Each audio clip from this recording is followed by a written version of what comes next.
Hi folks, welcome to Set Apart Homestead. This is Travis here at the Prepared Homestead. Well, it finally warmed back up around here. I'm telling you, it was getting kind of weird as cool as it's been for the last couple of weeks.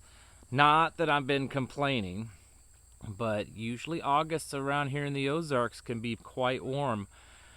And we've had the last few weeks of very mild mid 80s, even some low 80s. Even some evenings it's been kind of chilly. So it's been strange Ozark weather for an August, but the last few days we're back up in the mid 90s and it's quite warm today. Been doing a lot of work outside and decided I'd come down here to the creek and cool off a little bit, make a video. Been getting a lot of questions because of the videos that I've been making. I've been making a lot of videos of, telling people not to just sit down and take it kind of thing. All this stuff that's going on in our world and the loss of rights and stuff, to not just roll over and take it lying down. And of course, people are asking, well, what are we supposed to do? What are we supposed to do? So I wanted to address some of that today. Now, what I'm going to say is my opinion. I'm not advocating you to go do anything. I'm just trying to tell you kind of my opinion on that. So remember, this is a very opinionated video. First of all, before you take any action, before you become more motivated to speak out and to do whatever you might choose to do, make sure that you are yourself prepared. What I mean by that, at first, you need to have your heart prepared. You need to be spiritually prepared. This is a spiritual warfare battle that's really going on. I understand there's physical aspects of it that we see with our eyes, but the reality is what's going on here in America and across the world. It's really a spiritual warfare, and so we have to be prepared in our hearts. With our Savior and our Father, we have to know where we are and be grounded in that. So make sure your spiritual walk is as prepared as you can possibly make it every day. Also psychologically, I believe, and this is again my opinion, I believe that as much as we as people in the past and the recent past may claim that we have, endured persecution, or, the government or certain groups kind of attacking us, I think that we are embarking on a time period in history, or time period of human existence, that we're going to see persecution like never before, whether it be based on your spiritual religious beliefs, your political beliefs, your lifestyle, whatever it is. With all the stuff that's going on, one thing I think is for certain is the traditional values, the moral values, values of freedom and of family and of God and country. These things, they've become the enemy. And so we have to be ready in our hearts and in our minds because of what I believe we could face in the future. So those are some things that we have to be prepared. Thirdly, whatever, I've lost track already. We have to be prepared physically. And what I mean by that, when we're with what we're going through and what we very possibly will go through in the future, becoming more self-sufficient is going to make things better for you. The less you're dependent upon the system, the less you're dependent upon government, the better off you will be. And of course, you can become much more self-sufficient if you live out in the woods, but there are ways that you can become self-sufficient more so and live in an urban area or a small piece of land. So the less you're dependent upon the system, then the less that they own you, the less that the less means they have to control you. So always keep that in mind. Then once you get beyond that, and I'll admit, let me stop for just a moment. I made a video on this very subject yesterday, and I had the video just ready to upload, and I wasn't satisfied with what I said, and so I deleted it, and now I'm remaking a new one. Because this is a really tough subject for us. Call me a conspiracy nut job, I don't care. But I truly believe that the powers that be, the ones that are kind of moving the chess pieces around in this game, they have thought and planned this out for a very long time. And they know that people like you and I, they've pretty much got us painted into a corner. And regardless of what actions or inactions we take, they know that they have the advantage right now. And so what I mean by that is, if you choose to kind of bug in and just, keep to yourself on your property, maybe be aware of what's going on, and say, you know what, I just won't have any of that, and we're just going to live our lives. I'm going to move the camera while I'm talking. We're going to live our lives the way we see fit on our little piece of, paradise. That's an option. And it may be all right for you for a while. And the problem is the more and more people that do that, then that's less opposition for them. That's where you become the silent majority.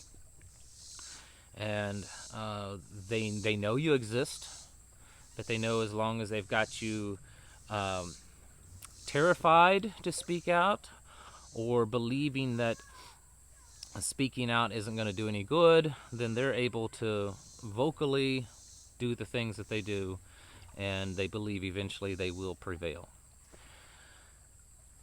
And I'm not opposed to the bugging in kind of mentality when it comes to things going on, because it's probably the safer route, especially at first. Because if you choose to speak out, you choose to become active, involved, it puts you out in the public, it puts you at risk, it puts your family at risk. And it kind of puts a target on you. So it's a hard decision, and that's why in this video I'm not really giving you a game plan or marching orders. That's not something I would do. I'm just opening the discussion for this, and trying to figure out what we can do. Bugging in or just staying at home and raising your family the best way you see fit, preparing yourself, getting prepped up spiritually, physically, psychologically. It's not necessarily a bad thing. I'm not saying that's a bad idea or the wrong thing to do. It's an option. The other option is to become more outspoken. You have to be careful because just the way things are. If you speak out in many areas, they're going to tear you apart. And a lot of it depends on where you live. If I go out on a street corner, not that there's a lot of street corners, but if I go to a little local town around here, and I stand up, and I have a sign on the corner, and it says, Black Lives Matter is a terrorist organization. I'm okay to do that. I don't have any fear of being attacked or fear of my life by doing that. But if I did that in downtown Chicago, I may not make it out alive. So a lot of it's the location of how much you can do. There are organizations to get involved with. Here's the problem. In the absence of leadership, it creates a void. And that's where we're at today. That's part of the problem, what we have today. There's really no leadership on our side. There hasn't been for a long, long, long time. I understand some look at the president as a possible leader of the conservative movement, and in some things he gets right, but I think other things he doesn't. But there's really not a lot of those, Patrick Henry's types that's speaking out that have no motivation, no ulterior motives to speak out. People that just are standing up and being true statesmen just for the cause of freedom. We really don't have that. And so in the absence of that kind of leadership, you have to be careful, because there are going to be people that will step up to leadership that maybe have no business being a leader. And That's the danger of some of these organizations out there that are popping up, that are patriot organizations. And I'm not saying all of them are. I'm saying some of them might be. So you have to be careful with getting involved in organizations like that. It's just something to be cautious about. What are the motivations of that organization? What are their goals? What are their how their leadership is structured and what they hope to do and hope to accomplish? You have to be careful. So you can speak out. You want to be careful though, because like I said, if you choose to go that route, you're putting a target on you. Our forefathers had targets put on them too, and some of them didn't make it out alive. But they did what was necessary, and that's the type of people I believe that we need today. We need people that are willing to take that risk. We need people that are willing to become the outspoken majority, and not just the silent majority anymore. The problem is they have as we all know, the ones that are in charge, they control a lot, and so it makes it difficult. But we still, I think that there's still a place for that. Speaking out locally, that's something that you can do. I'm not the one that gets on here and advocates voting and politics and political parties. I never have. I've said many times they're two wings of the same bird, two sides to the same coin. But locally, I think that we can make a difference. For instance, county sheriffs. County sheriffs are very important. Their position is probably one of the most important political positions you can support and vote for, because they do still have the legal authority to stop the federal government at their county line and say, you're not coming here. We're not enforcing those laws. You're not doing that in my county. So having good county sheriffs is important. Speaking out at county commissioner meetings and local city council meetings when they start to try to ramrod this, progressive, liberal, communist, Marxist ideology. Speaking out and standing up for that. That's some things that we can do. Be smart about how you do it. Be smart if you end up going to like a counter-protest rally or something like that. These are things that you can do. But try to make, my advice would be to make sure that your energy that you're putting forth is well spent. In the end, we have to be prepared for things to get worse. And that could actually mean actual physical conflict. I mean, we're seeing that already. We are seeing aspects of a civil war right here in our United States. I don't know if you saw recently in Wisconsin what happened. What is continually happening there? They're burning the city down. They're destroying vehicles and buildings, and it is absolute chaos and anarchy in parts of that city in Wisconsin. This is what civil war looks like. I read an article the other day. It was very good, and what it talked about was how Americans view civil war versus the rest of the world, and we have a very I can't think of the word right now, but our view of civil war is very different. It's because of the American Civil War. And for you historians out there, you'll understand what I'm talking about. The American Civil War was not like a typical civil war. The American Civil War was like, well, a typical war, because it was two separate standing armies from two separate nations that were going out and they were fighting, for the most part, in standard military fashion of that time period. Most civil wars don't look like that. Most civil wars are very internal. And while there may be pockets of a nation that's in the civil war that is fairly safe and okay, there will be battles breaking out right in the city streets. Your neighbor could be on one side and you could be on the other. And there could be violence and looting and chaos and basically guerrilla warfare all around you. That's what a real civil war looks like for most nations. And so Americans aren't used to seeing that. They don't know how that's actually going to feel like. But there are certain cities now that are starting to learn what civil war really looks like. we have to be prepared for that. Um, I still hope and I still believe that this can be resolved without armed conflict. But in the back of my mind, I know that that's unlikely. I know that that's unlikely um, because I believe that's kind of what the book says in the future. I think that it's either going to be solved through armed conflict, or we're just going to have to lay down and give away our rights and our way of life. I think that that's probably the only two ways that this is going to end. So in the end, we do have to be prepared for that. You may say, well, I'm elderly or disabled, or I have kids, or I can't I can't go join some militia or whatever. That's not what I'm saying. You need to be prepared to defend yourself.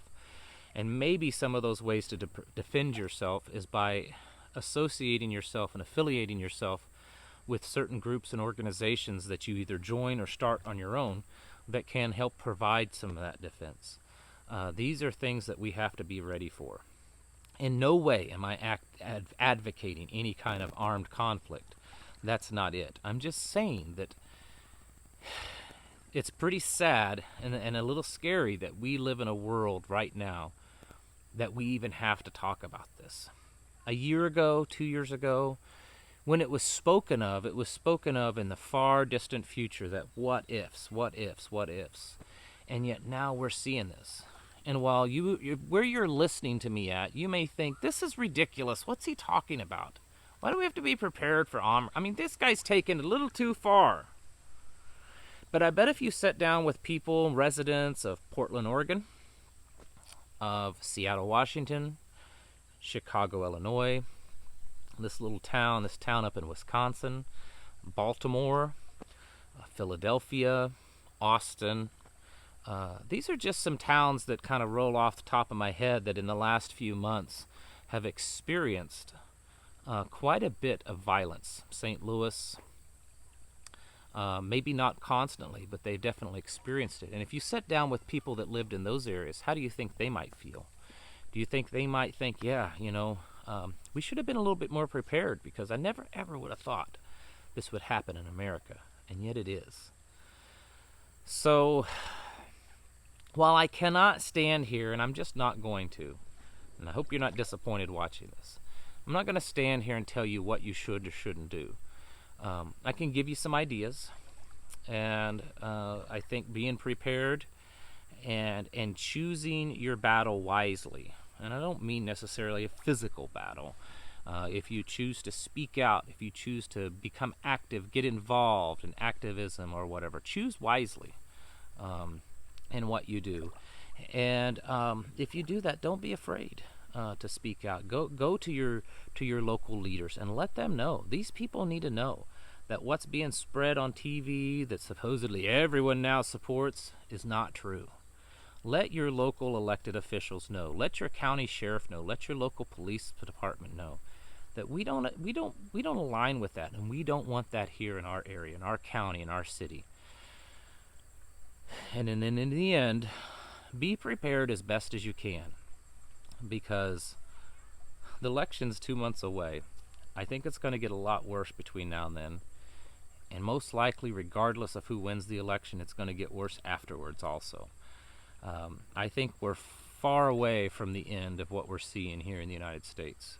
I think that we're going to continue to see escalation.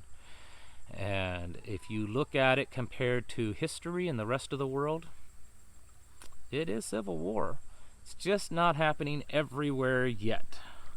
And it may not, but we would be fools to not do what we can to prepare for that. I know this is kind of a dark, gloomy kind of video, but it is something that we need to do.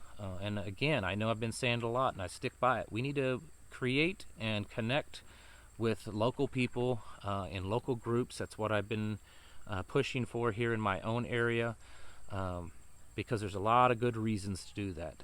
Connect with your neighbors, people that you know. We all have people in our lives that we know.